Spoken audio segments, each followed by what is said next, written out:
c'est le premier but, et qui commence très loin. Ça commence par une récupération de Murillo, parce que justement… Entre guillemets, Naïm Murillo, qui a encore une fois été très très bon, c'est vraiment comme Rongier, un homme de l'ombre, on en parle peu, mais finalement, il est en train de faire comme ce qu'on avait vu l'année dernière, un très bon joueur qui fait une bonne saison, et il continue à monter en puissance. On a envie de le voir encore un peu plus, parce qu'on sait qu'il en a sous le pied, mais la régularité est parfaite. Moi, je te le répète depuis le début de l'année, j'aime beaucoup ce joueur, je le trouve très sous-estimé. Il va vite, il est costaud dans le duel, il est bon dans la passe. Il manquait de prise d'initiative, ça va mieux. Ah là là là là là là, quel plaisir, quel bonheur, quel sentiment d'invincibilité, cette douceur du lundi. Je ne sais même pas si on est censé travailler normalement après une victoire autant maîtrisée, mais bien évidemment, les amis, on est de retour avec mon ami de toujours, El Gringo.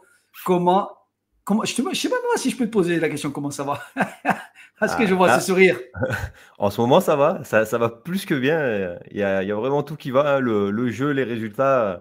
On est sur une pente ascendante. Paris a fait match nul, le petit bonus du week-end.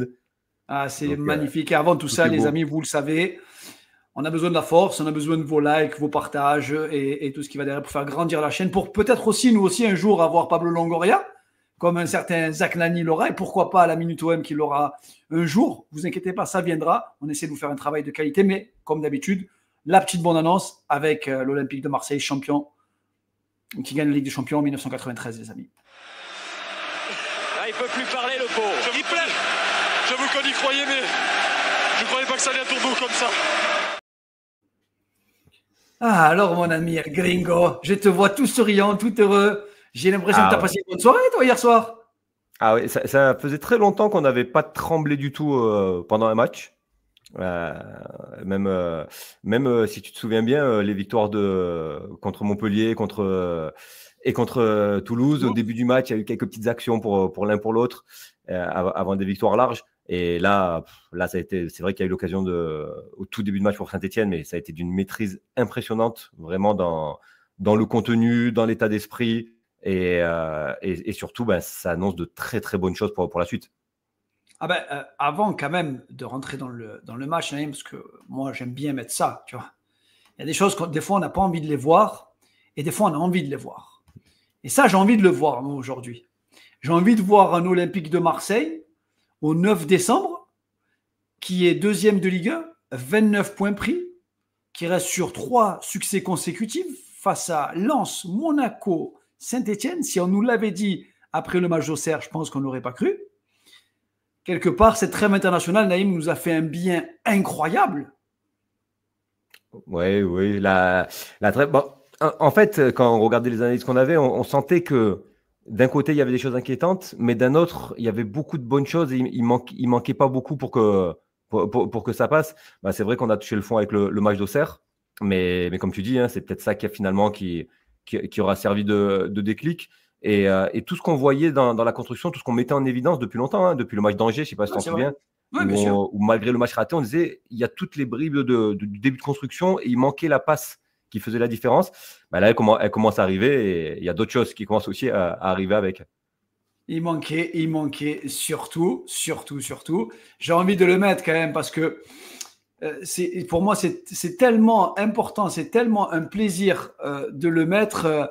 Naïm, je vais quand même le mettre en gros. Je vais juste vous l'afficher, les gars, parce que c'est pour moi ma plus… Je ne sais pas si c'est vraiment le facteur clé ou si c'est le facteur X. J'ai hésité à faire avec Naïm, on a décidé de faire une minute de silence ou une minute d'applaudissement, mais quelque part, il y a des joueurs, parfois, où leur importance, je ne sais pas pourquoi, est toujours remis en question. Et pourtant, on a un joueur, je vais vous le mettre en gros, il est là, j'avais même cliqué sur l'article, sur Valentin Rongier, Roberto De Zerbi, conquis par Valentin Rongier. En fait, il a dit ce qu'il fallait, il a énormément de qualité dans le jeu, il a des caractéristiques uniques dans cette équipe, il nous apporte de l'équilibre défensif. Et quelque part, c'est ce dont on avait besoin en fait pour passer finalement ce cap. Il nous manquait ce joueur. Quand on disait que parfois, sur des pertes de ballon, on se faisait peut-être transpercer un peu rapidement, moi, je me disais même que même Rongier ne pourrait pas compenser ça parce que on jouait haut, on perdait le ballon, il y avait des grands espaces derrière nous. Mais en fait, la combinaison des trois, c'est impressionnant. Dans la fermeture des espaces, dans la récupération du ballon, les trois milieux Højbjerg, Rongier et Rabiot, c'est juste très, très étouffant pour l'adversaire. Ils n'arrivent pas à ressortir en fait de ces 3 joueurs-là. Et tu sais, depuis le début de la saison, je te répète que moi, le joueur qui peut tout changer dans l'équipe, c'est Koné, qu'il a des capacités uniques et que c'est peut-être le plus gros potentiel. Mais à l'heure actuelle, tu ne peux pas faire jouer Koné dans cette équipe parce que ces 3 du milieu, ils sont indéboulonnables. Vraiment, l'équilibre qu'ils apportent à eux 3, l'équilibre défensif, il est fou. Et la meilleure preuve, c'était la semaine dernière, face à une telle opposition. Parce que ça aussi, c'est un truc qu'on répète beaucoup, c'est de ne pas minimiser ce qui s'est passé la semaine dernière et d'avoir battu ce Monaco-là. Et je lis souvent dans les commentaires, Naïm, je vais quand même mettre l'équipe sur l'écran. Je lis souvent dans les commentaires, il y a un joueur de trop dans ce milieu. Je lis souvent Valentin Rongier, Højbjerg, Rabiot.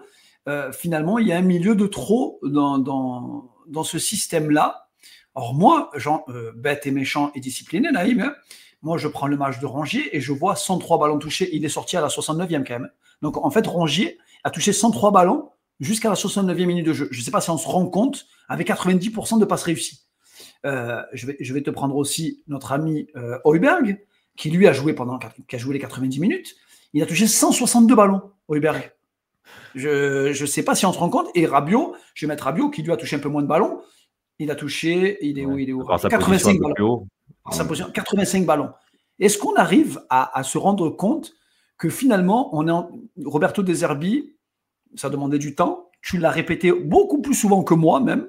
Je sais que tu as cette patience que parfois moi je n'ai pas. Est-ce que finalement, ce n'est pas une équipe qui cherche plus que des individualités? Oui, la question du milieu de trop pourrait se comprendre dans le sens où il manque un joueur de percussion, de dribble, d'élimination, d'élimination individuelle. Mais ce qu'on a vu hier… Est-ce qu'on l'a pas avec Greenwood? Oui, il y a Greenwood, mais on pourrait penser que face à des blocs regroupés, il en faudrait plus d'un. Mais ce qu'on a vu hier, c'est qu'avec une telle maîtrise technique, autant de déplacements, autant d'intelligence dans la passe, de prise de risque dans la passe et de réussite dans ces passes-là, finalement, tu n'as peut-être pas besoin parce que tu les crées. Tu les crées les différences sans avoir besoin de dribbler. Il n'y a pas eu beaucoup de dribbles hier. Hein. Ça nous rappelle des souvenirs, ça. Ça nous rappelle un certain Igor Tudor qui a étouffé l'adversaire. Moi, j'ai revécu, Naïm.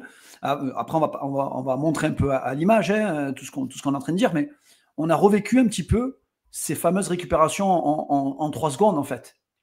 C'est ce qui manquait vraiment. Alors oui, il manquait de la justesse technique et des prises de risque dans ce qu'on faisait jusqu'à présent. Il y avait beaucoup de bonnes choses, mais c'était pas encore assez. Et on répétait souvent ce que répétait le coach, qu'on manquait de courage dans certaines passes. Mais pour moi, ce qui manquait le plus, c'était ça, face à ces équipes-là en particulier, parce qu'on rappelle qu'on a fait des bons résultats contre les grosses équipes, et c'est contre les petites équipes qu'on a échoué, parce que pour moi, on n'allait pas les chercher assez haut, on les étouffait pas assez. C'est des équipes qui sont en bloc bas, qui sont certes fortes dans le duel, dans l'impact, dans l'agressivité, mais qui sont souvent très faibles techniquement dans les sorties de balles de l'arrière. Et si tu es plus haut, si tu as un pressing coordonné, agressif, il se passe ce qui s'est passé hier. Saint-Etienne, je crois, n'a jamais fait plus de 2 ou 3 passes avant d'être obligé de dégager. Je vais te mettre les stats et après tu vas nous montrer tout ça à l'image.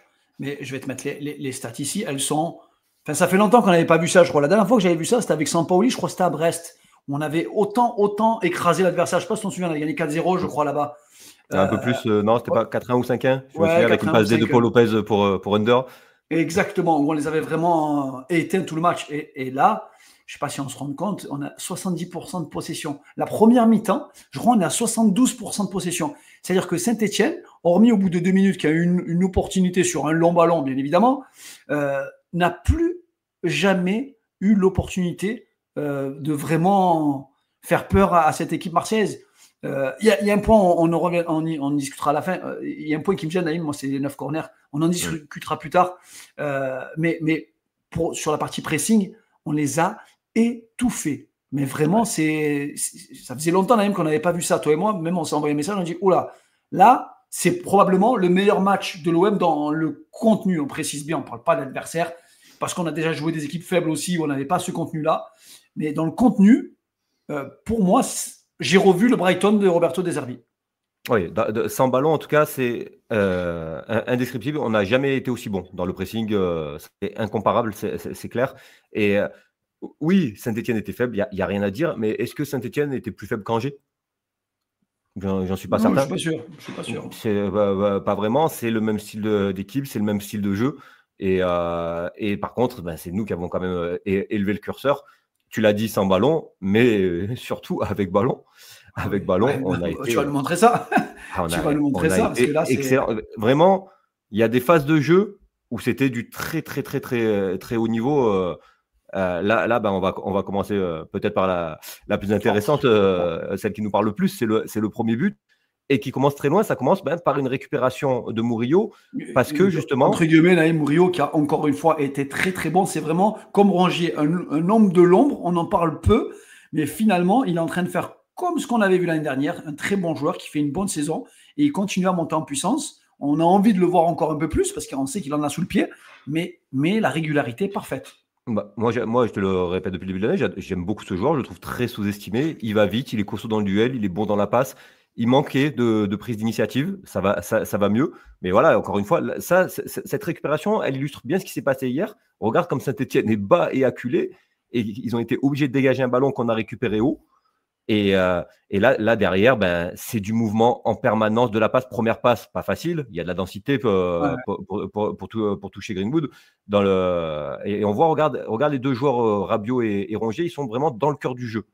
Là, Greenwood va créer un espace avec son appel, où il va être bien servi avec… Tu vois, là, juste sur cette action, je ne sais pas, j'ai vu un chouïa avant. Je ne sais pas si tu as vu, il y a Højbjerg et regarde, tu as Højbjerg et Murillo qui se parlent.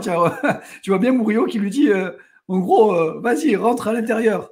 Ah, il y a de la communication. Et comme tu dis, Rongier et Rabiot, regarde, ils sont vraiment dans le cœur du jeu à la base, dans la construction.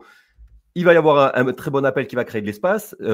Très intelligent, Greenwood voit vite qu'il va être enfermé à deux, donc il ressort rapidement. Et là, regarde Rongier et Rabiot, ils commencent déjà à rentrer dans cet espace qui vient d'être créé. Luis Enrique ne va pas tenter de suite la passe intérieure sur Rabiot.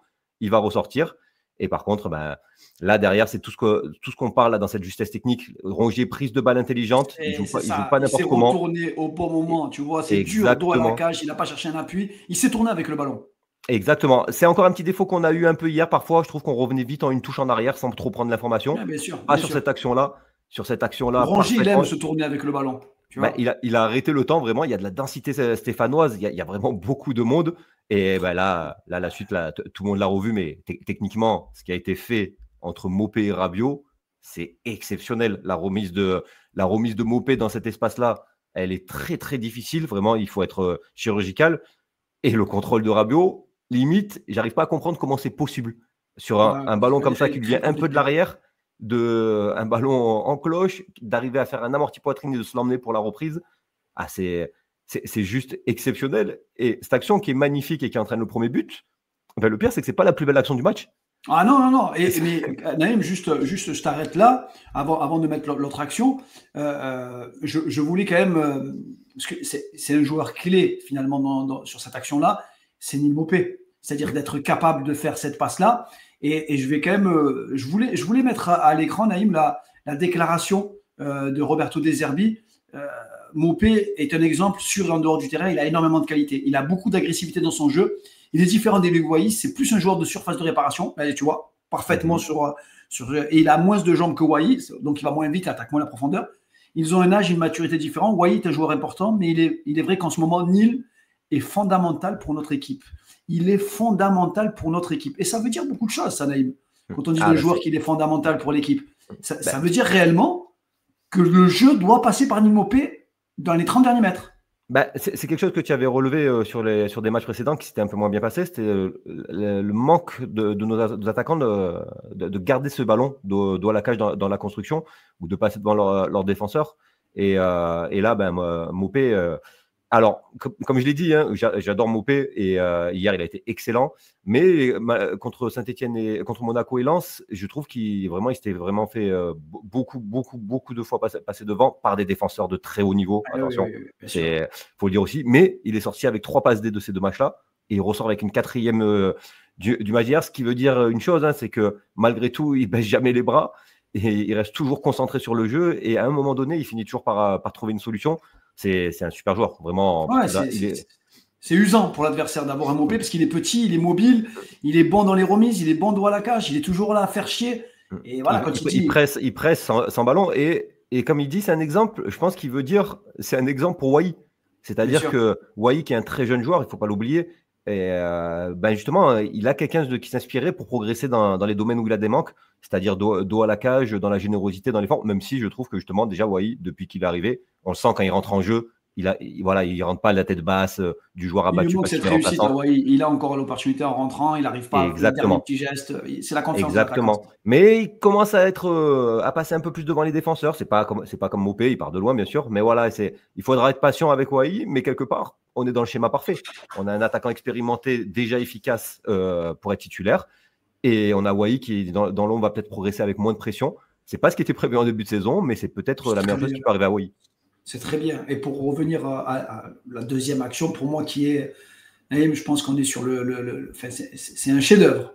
Ouais, c'est clairement l'action du match, l'action qui aurait dû pour moi aller au bout. Et ça part, comme pour illustrer un peu mieux ce que tu disais tout à l'heure, d'un décrochage, d'un décrochage de Mopé qui, regarde, il est derrière le défenseur à la base, mais il va passer comme d'habitude, du jeu rapide, de la remise rapide, il perd pas de temps, il laisse pas le défenseur revenir vers lui. On a Greenwood qui va parfaitement lancer. Ah pardon, cette action, c'est pas celle dont je parlais. C'était juste après, c'est pour montrer encore une fois la projection de Rabiot. Il y a une énorme connexion entre Greenwood et Luis Enrique. Parce que Greenwood est intelligent et juste techniquement, et que Luis Enrique a beaucoup de vitesse, de déplacement.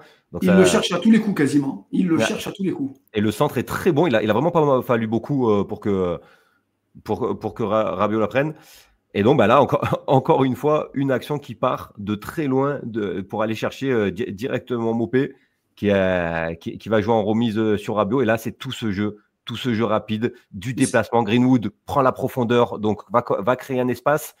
Rabiot joue rapidement en retrait sur Rongier, qui va changer le jeu complètement à l'opposé. Donc ça a été un peu aspiré par l'appel de Greenwood plein axe, qui va permettre de décaler on voit le démarrage de Murillo. Exactement. Le démarrage de Murillo qui va donc partir et ouvrir l'axe sur le côté à Greenwood. Là, le jeu, comme tu disais, encore une fois pour illustrer ce que tu disais, Greenwood, Luis Enrique, la connexion du jeu en une touche, ça bascule sur Rongier. Et là, ce qui suit derrière, on a encore Greenwood qui ouvre encore de l'espace, mais ce qui suit derrière, ce qui a été fait, le jeu, l'appui de Rongier sur Merlin, pour Mopé. La remise de Merlin, elle est incroyable, la remise de Merlin. La remise de Merlin exceptionnelle. Et Mopé qui fait exactement comme Rongier tout à l'heure. Il ne remet pas une touche qui aurait pu être facilement anticipable. Il arrête le temps d'aspirer son défenseur et de décaler Rabiot. Malheureusement, il était un peu trop près encore le défenseur. Il a pu intervenir, mais cette action, elle est extraordinaire. Vraiment. Tu sais que pour revenir sur l'action, il y a un joueur dont on parle peu. C'est normal parce qu'il a eu du mal de revenir de sa blessure. Mais par contre, il nous apporte. Il y a 2 mondes d'écart techniquement, et il l'a dit même en conférence de presse, Roberto De Zerbi, entre Merlin et Garcia. C'est que Garcia, il a ce côté athlétique, mais techniquement, c'est pas 1, 2, voire 10 mondes d'écart. Les remises en une touche de balle de Merlin, quand il reçoit le ballon pour te remettre la touche quasiment dans le contre-pied du défenseur, il a failli marquer en plus sur un petit pont aussi sur le latéral droit. Il a vu sa vie défiler entre ce que lui a fait Greenwood et ce que lui a fait Merlin. Je trouve que la montée en puissance de l'OM il y a quelques semaines en arrière venait du duo Merlin-Luis Enrique.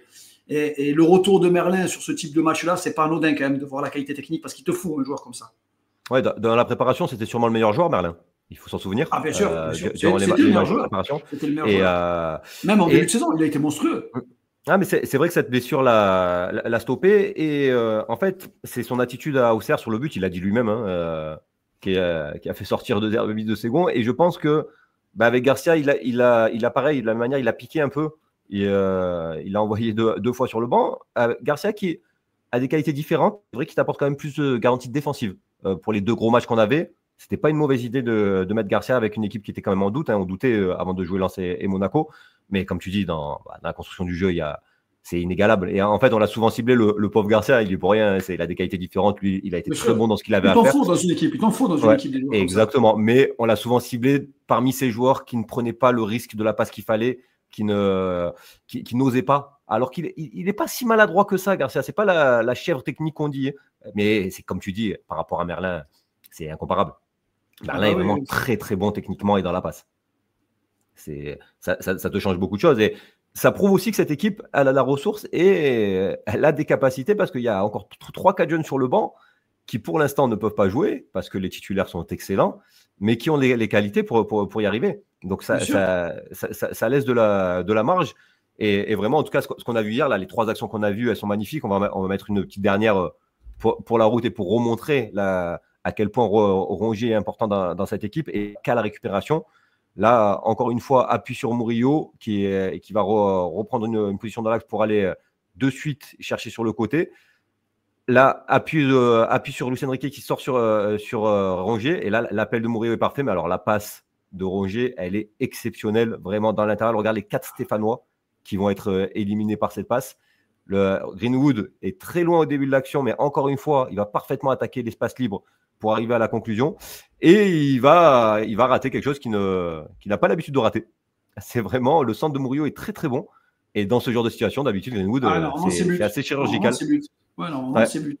Mais l'action est magnifique. On a quand même mis 4 actions qui sont longues, très longues dans la construction, qui partent de loin, qui partent très souvent d'une passe qui a été osée et qu'on ne faisait pas, ou qu'on n'osait pas parfois, ou alors qu'on avait osé, mais que derrière n'avait pas été bonifié parce qu'on revenait en arrière ou qu'on n'a pas osé la deuxième passe derrière. Ben là, tout était bon, tout le monde a pris du risque, tout le monde a été juste techniquement. On ne dit pas que le match a été parfait, mais ce qu'on a vu dans la construction, c'était même impressionnant. L'action vraiment sur la frappe contrée de Rabiot, je crois que si c'est le Barça qui fait cette action-là et que ça finit au fond, elle fait le tour de toutes les télés pendant une semaine. Donc ouais, on s'approche vraiment de quelque chose de très fort. Maintenant, c'était, même s'il faut le faire contre Saint-Etienne, c'est vrai que ça restait que Saint-Etienne, mais ça fait 9 points sur 9 sur ces 3 matchs-là. Il y avait Daniel Riolo qui disait, avant la série de 4 matchs, qui va se terminer avec Lille, quelque chose du genre, combien ils vont prendre de points sur ces matchs-là. Je ne sais pas si finalement il avait donné un chiffre, mais il avait l'air de dire qu'en gros, tu pouvais totalement sortir avec 4 points de cette série, ce qui n'était pas faux du tout. Bien sûr. Alors, à l'actuel, tu en as déjà 9. Et écoute, c'est pas fini, il reste un match contre Lille. Ça me rappelle des souvenirs, ce dernier match au Vélodrome contre Lille. Si tu te souviens bien, sous Bielsa, Payet était envoyé à la maison et en vacances. Et pendant ce temps-là, il y avait un certain Michy Batshuayi sur ce match-là qui nous avait régalé au Vélodrome. On avait battu Lille 2-1, je crois, sur ce match-là au Vélodrome. Exactement. Et c'était le dernier match de la saison. Et ça clôturait l'OM champion d'automne à l'époque. Oui, tout à fait. D'ailleurs, ça a été rappelé à De Zerbi de cette fameuse époque, tu sais, de Deschamps où on perdait toujours ce dernier match avant la trêve. Et il a insisté là-dessus en disant non, il n'y a personne qui sera en vacances. Il n'y a personne, il n'y a pas de valise qui est préparée ou quoi que ce soit. Ouais. Voilà, bon, le Lille de cette époque-là, ce n'est pas le Lille d'aujourd'hui. Je pense qu'il n'y a aucun joueur de l'OM qui sera en vacances pour un match d'un tel niveau. On perdait souvent contre des petites équipes à cette période-là, justement, je pense, par une décompression en se disant c'est un match facile pour finir. Là, à mon avis, il n'y a aucun doute. Deuxième contre le quatrième. Une équipe qui joue la Ligue des Champions. Bon, et tu sais que je vais te sortir une stat qui est incroyable. Elle est incroyable. Je pense qu'il n'y a personne qui l'a. Je l'ai vu et j'étais assez choqué. Greenwood, cette saison, il a marqué 100% de ses... Enfin, non, vu qu'il a raté hier, mais il a marqué derrière. Il les a tous tirés à la droite du gardien.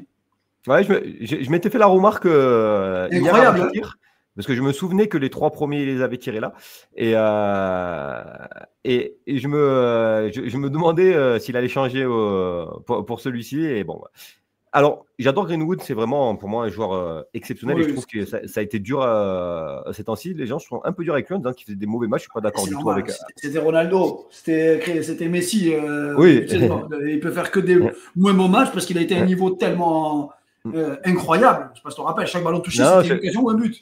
Non, c'est sûr, mais je trouve que les gens sont durs. Par contre, je trouve que ces pénaltys ne sont pas très très bien tirés, excepté celui d'Auxerre qui était magnifiquement tiré.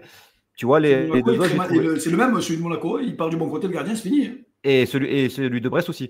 Et donc voilà, tu vois, je sentais que le jour où le gardien partirait du bon côté, s'ils sont tirés comme ça, contre Auxerre, il avait tiré à la perfection. Donc je pense quand même qu'il faut qu'il s'applique un poil plus sur ses pénaux et vraiment, avec la qualité de pied qu'il a, il doit être capable de les tirer comme celui qu'il a tiré contre Auxerre. Ah oui, on est totalement d'accord. Et il y a un deuxième point, Naïm, on en a parlé en préambule, mais tu nous as mis à l'image ce qu'on attend et ce qu'attendait le coach. Il l'avait dit en conférence de presse. Et c'est ça qui était bien depuis le début, c'est que De Zerbi n'était jamais satisfait des matchs qu'ont fait l'OM cette saison, hormis le match de Monaco. Je pense que même dans les grosses victoires, il disait c'est pas ce que j'attends exactement, même si on a de la réussite, on était bon dans le dernier geste. Mais quelque part, il avait ce qu'on a vu déjà nous sur la Minute OM et ce que peuvent voir aussi les spécialistes, c'est qu'il y avait un problème dans le pressing depuis le début de saison. Ouais, clairement, les équipes ressortaient beaucoup trop facilement. Et là, bah, c'était clairement pas le cas. Alors, c'est pas un pressing comme pouvait le faire Lens, par exemple, pendant 45 minutes avant d'exploser parce qu'ils sont à 120% sur chaque sprint. Là, même s'il y avait de l'agressivité et de la détermination, on était quand même plus sur un pressing très intelligent dans le positionnement. Regarde Mopé qui va fermer. On voit pas des joueurs faire des sprints monstrueux, mais tout le bloc va se décaler progressivement et fermer à chaque fois une passe facile. Là, on pourrait croire que le Stéphanois va toucher le ballon facilement là-bas, mais il y a Merlin qui est pas très loin, qui était hors écran, qui arrive et qui ferme. Et en fait, sans presser comme des malades, sans dépenser une énergie folle comme peut le faire Lens et qui leur coûte sur la deuxième mi-temps, on a parfaitement cadenassé la relance stéphanoise. On les a obligés à dégager. Là, Kondogbia va récupérer le ballon. On les a obligés à jouer un long ballon. Et c'est ça qu'on a retrouvé. Regarde, voilà, on est positionné haut, on est prêt à fermer des espaces. Regarde, tiens, Rabiot qui appelle là-bas Merlin qui est un peu loin de son joueur. Et il le rappelle, il dit non, viens, on ferme. Ils ne doivent pas être capables de jouer court. Donc Merlin arrive. Le Stéphanois se retrouve rapidement enfermé entre tous les Marseillais. Et ça va revenir à l'arrière. Ça va même déclencher encore le pressing des trois de devant. Et on va obliger le gardien à dégager. Et ça n'aura pas été que pendant la première mi-temps. Hein. On voit, là, regarde, 71e, 2-0, match qui est maîtrisé, où on n'avait pas trop de risques. On pourrait se dire qu'on se mettrait un peu plus bas. Mais non, là, on va suivre. Même Kondogbia, qui est passé milieu de terrain, du coup, eh ben, on a tous ces joueurs, ils sont concentrés près de leur Stéphanois.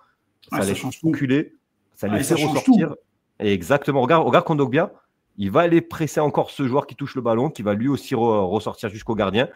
Donc, on les empêche complètement de ressortir. Encore une fois, long dégagement. Après, derrière, c'est du duel. Mais dans le duel, on a été très, très bon hier. Que ce soit Kondogbia ou Balardi, ils ont vraiment mangé leur attaquant. Donc voilà, c'est pour moi, vraiment le plus gros changement par rapport au match précédent, c'est celui-là.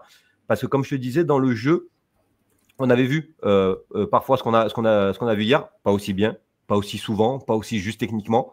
Mais ça, on l'a vu. Par contre, ce pressing-là, aussi bien fait pendant tout le match, on n'y était pas. Et je crois que la grosse satisfaction de De Zerbi après ce match-là, à mon avis, elle doit être de ce côté-là. Parce que si on fait ça contre, je dirais au moins 14 ou 15 équipes de Ligue 1, ils ne pourront rien faire. D'où le fait d'avoir mis un petit peu au frigo des joueurs comme Koné, comme Rowe et d'autres joueurs comme aussi Brassier. On les voit, tous les joueurs qui ont eu leur chance en première partie, la première partie de saison. Aujourd'hui, c'est peut-être la première fois de la saison où il enchaîne 3 fois la même compo, hormis Garcia. Donc, il a trouvé son 11 de départ à l'instant T. On précise bien que c'est à l'instant T. Et l'avantage d'avoir un effectif aussi garni, Naïm, ça nous permet à nous de se dire, moi, j'aime toujours dire, chaque saison, tu as une équipe de première partie de saison et tu as au moins 1 ou 2 joueurs qui se révèlent dans la deuxième partie de saison. Donc là, Mopé fait le job, on n'attendait pas. On n'attendait pas Rongier. Finalement, c'est les 2 joueurs les plus performants. Et peut-être que sur la deuxième partie de saison, on n'entend pas encore Koné, on n'attend pas Amin Harit aussi, parce qu'on en parle peu, mais Harit est blessé depuis un moment. Et peut-être que lui aussi va rentrer dans le moule et se mettre au diapason de l'équipe. Mais en tout cas, à l'instant T, on peut s'imaginer, Naïm, de finir la première partie de saison avant la trêve, avant le dernier match face à Lille. Je voulais te mettre aussi le calendrier, Naïm, parce que ça nous permet aussi de voir un petit peu où est-ce qu'on va. La dernière journée, c'est rare, hein, mais là, c'est une journée assez incroyable. Donc, nous, on joue à 17h contre Lille. On rappelle, Lille jouera Sturm Graz à 18h45 mercredi. Donc, ils n'auront même pas 2 jours. Ils auront 2 jours de récupération. Il y a Reims-Monaco et surtout, il y a Paris-Lyon. Ouais, et ça peut être intéressant hein, que Lille joue après. Je ne sais pas si tu te souviens, Genesio n'avait pas fait jouer Jonathan David contre Paris. Oui, je me souviens. À la suite, donc dans ce souci de management. Donc bon, on verra ce qu'il fera contre nous. Mais ce qui est certain, c'est que cette journée, elle est. Allez, regarde. Bon, c'est que la 15e. On ne va pas dire qu'elle est décisive, mais elle va compter.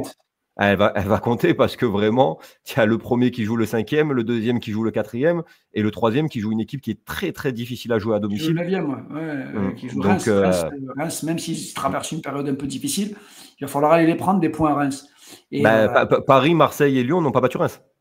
Ouais, c'est vrai. Ouais, c'est vrai. Donc, c'est des équipes très très dures à jouer parce qu'athlétiquement, c'est des équipes peut-être l'une des plus athlétiques de Ligue 1. Donc très compliqué à jouer. Ah, c'est vraiment une journée qui va compter. Et pour nous aussi, hein, vraiment, c'est un vrai test. Alors clairement, on va pas se mentir, si on finit cette série avec 10 points sur 12, c'est extraordinaire déjà, vu les adversaires qu'on a affrontés. Mais ça reste un match au Vélodrome contre un concurrent direct. Donc vraiment, l'envie de prendre les 3 points et l'envie de montrer à quel point cette équipe a progressé. Ouais, parce qu'on ne l'a pas montré, mais je vais vous le remettre aussi ici, Naïm. Je vais te le mettre ici à l'écran. Je vais vous montrer le classement de l'OM à domicile, le classement de l'OM à l'extérieur. Parce que c'est peut-être là que la saison va se jouer pour nous. C'est-à-dire qu'on a tellement… Attends, je vais te l'afficher ici. Vous allez le voir. Là, pardon. Hop, là. Partagez. Hop, ici, pardon. Ici. Toujours pas le bon. Je vais réussir. Voilà, il est là. C'est bon, vous voyez, tu vois bien? Ouais. Donc là, ça, le classement à domicile, la réalité, c'est que l'OM est 15e à domicile. C'est-à-dire qu'on arrive à être 2e de Ligue 1 en étant 15e à domicile. Cette victoire de Monaco, elle va débloquer beaucoup de choses à domicile. Donc, je pense que ça, on va vraiment remonter à domicile. Donc, si on arrive à garder cette stat qui est juste hallucinante à l'extérieur. Alors, j'ai même vu passer, Naïm, si j'arrive à te la retrouver, j'ai même vu passer une stat qui est l'OM est le meilleur club d'Europe à l'extérieur cette saison. Ouais, en termes de points par match joué, il me semble qu'on est la meilleure équipe à l'extérieur. Regarde, tu le vois? C'est impressionnant. Attends, je vais vous le zoomer, peut-être vous allez mieux voir. Mais l'OM, personne ne fait mieux que l'OM. Il n'y a aucun club qui dépasse les 85% de victoires à l'extérieur cette saison championnat. 2,62 points par match pris. L'OM est seul sur la carte de l'Europe. Ça fait du bien, ça, Naïm, hein? Totalement. Surtout que vraiment au Vélodrome, comme je t'ai dit, en étant au stade contre Monaco, j'ai senti aucun malaise. Tout le stade est derrière l'équipe. Et les mauvais résultats étaient un peu circonstanciels. Hein, je pense Reims n'a pas vu le jour et c'est un miracle qu'ils s'en soient sortis sans la défaite ce jour-là. Et voilà, il y a eu les 2 mauvaises passes contre Auxerre. C'est surtout Auxerre le match le plus… Parce que Angers, il y a des faits de match, il y a des cartons rouges, il s'est passé des choses face à Angers. Bon, ok, mais c'est le match d'Auxerre en fait qui a remis un petit peu tout en question sur la capacité de cette équipe-là à savoir réagir. Et finalement, ce stage-là qui a été fait par le coach pour vraiment dire aux joueurs, vous pouvez être qui vous voulez. Si vous ne mettez pas l'agressivité dans les matchs, si vous n'allez pas faire mal à l'adversaire, vous n'y arriverez pas, les gars. Ah, ça. Après, Auxerre, c'est le match typique où l'équipe a 100% de réussite. Quand je regarde Auxerre, le match Auxerre-Paris, je me dis que Auxerre peut gagner le match 2-0 sans problème avec 100% de réussite. S'ils avaient la réussite qu'ils avaient eu au Vélodrome, ils ont eu exactement les mêmes actions. À un moment donné, il y a une mésentente entre les défenseurs et le gardien, voilà, qui est un peu comme à l'image de l'erreur de Brassier.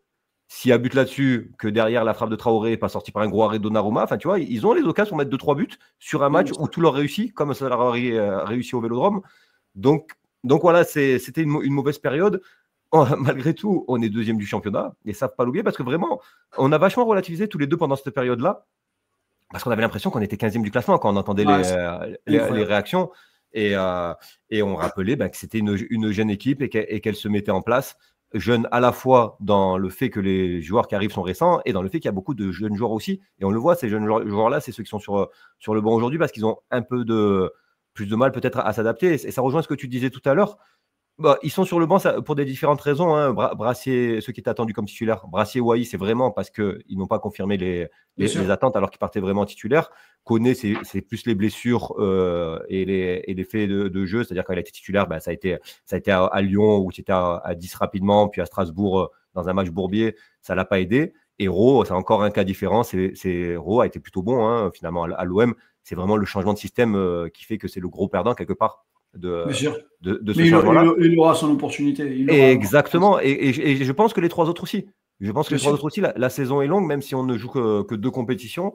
il y aura des opportunités, il y a les suspensions, il y a les blessures. Maintenant, c'est à eux de le saisir parce que vraiment, ces 4 joueurs-là, honnêtement, moi, je suis absolument pas d'accord avec ce que je peux le dire sur Brassier, sur Wai. Wai, c'est un poil différent. C'est pas les qualités du joueur, c'est ses qualités par rapport au style de jeu qui peuvent un peu poser problème. Mais les quatre sont des joueurs de très très grand talent, vraiment. Et Brassier, c'est pas du tout la chèvre annoncée. Maintenant, c'est à eux d'en faire plus. Non, mais d'autant plus, Naïm, c'est plus facile de rentrer dans une équipe qui tourne, qui est en pleine confiance. Bien sûr. Je veux dire, là, aujourd'hui, peu importe le joueur qui rentre dans l'équipe, vu la confiance, la jauge, c'est trop important, la jauge de confiance. Les gens ne se rendent pas compte que peu importe, une victoire te permet toujours d'augmenter ta jauge de confiance. C'est pas parce que tu joues mal, c'est pour ça qu'on dit qu'il faut gagner des matchs même quand on joue mal. Parce que ça peut te permettre de donner de la confiance pour mieux jouer le match d'après. Bah, le meilleur exemple de ce que tu dis, c'est Ulysse Garcia. C'est-à-dire qu'on a gagné les 2 matchs avec Ulysse Garcia. Tu peux te dire qu'avec Merlin, tu les aurais peut-être gagnés aussi. Et de la même manière que tu peux te dire que hier, si tu enlèves juste Brassier, Kondogbia et que tu mets Brassier, bah, je pense pas que tu t'écroules. Je pense que tu fais presque le même match. Ouais, donc, être dans une équipe en confiance, être dans une équipe qui réussit, c'est sûr que ça aide énormément. Mais la réalité, c'est qu'il y a beaucoup de concurrence et qu'ils n'ont pas su saisir leur chance à ce moment-là.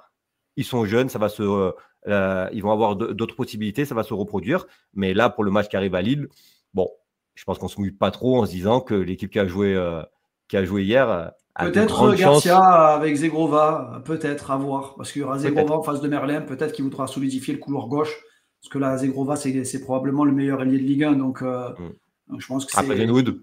Après Greenwood. Ouais, les deux, je pense qu'ils sont très, très dangereux, mais Greenwood a un niveau dessus encore. Bah, dans l'élimination, Greenwood est un bien meilleur joueur de ballon, il est plus intelligent dans ses choix, etc. Mais dans l'élimination, c'est peut-être Zegrova le meilleur finalement de Ligue 1. Il n'y aura pas Dembélé. Il y a pas... peut-être Salmon et Zegrova sont peut-être les 2 joueurs les plus dangereux dans le 1 contre 1, mais ce sera quand même un très gros match. Et je pense que peut-être qu'il mettra Garcia s'il est rétabli. Bon, de toute façon, on verra ça. Rendez-vous samedi 17h. Nous, probablement, l'avant-match, on essaiera de le faire jeudi soir peut-être. On vous tient informé, les gars. Encore une fois, on est heureux, on kiffe. La trêve arrive très très bientôt. Il reste 2 matchs avant cette trêve-là. Donc à domicile à Lille et le remake face à Saint-Etienne. Ce sera un autre match en coupe. Attention à ce genre de match où tu as complètement. On a tous en tête le Sochaux on gagne largement au Vélodrome. 2 semaines avant de perdre en finale de Coupe de France. Donc voilà. Ne les sous-estimons pas. Mais avant ça, il y a un très très gros match et un très très gros week-end qui nous attend. En attendant, on est 2e et on va passer la semaine en étant 2e. C'est ça, les gars. Profitez un max. Semaine de Coupe d'Europe pour ceux qui aiment le football. Regardez la Ligue des Champions. Faites-vous plaisir en espérant que Paris se fasse éliminer. Et en espérant que Lille, Monaco et la plupart des équipes françaises puissent grappiller aussi des points en Europe. C'est important. Avec un coup de poing, on ne sait jamais. Peut-être qu'on aura une autre place qualificative en Ligue des Champions. Vu le bon parcours des clubs français. Si on finit 2e, on n'en a pas besoin. Ouais, exactement. On va espérer, les gars. En tout cas, merci à tous. Merci pour vos messages. Encore une fois, ils sont incroyables. On embrasse la personne qui a nommé sa fille. J'espère que c'est Naïma que tu l'as appelée et pas Naïm, quand même. Mais vous êtes incroyables, vous êtes extraordinaires et on vous lit, on lit tout ce que vous nous racontez et on se retrouve très très vite. Et bonne semaine. J'ai failli dire bon week-end. Bonne semaine à tous. Mais on se retrouve très très très bientôt. Et surtout, les gars, allez l'OM.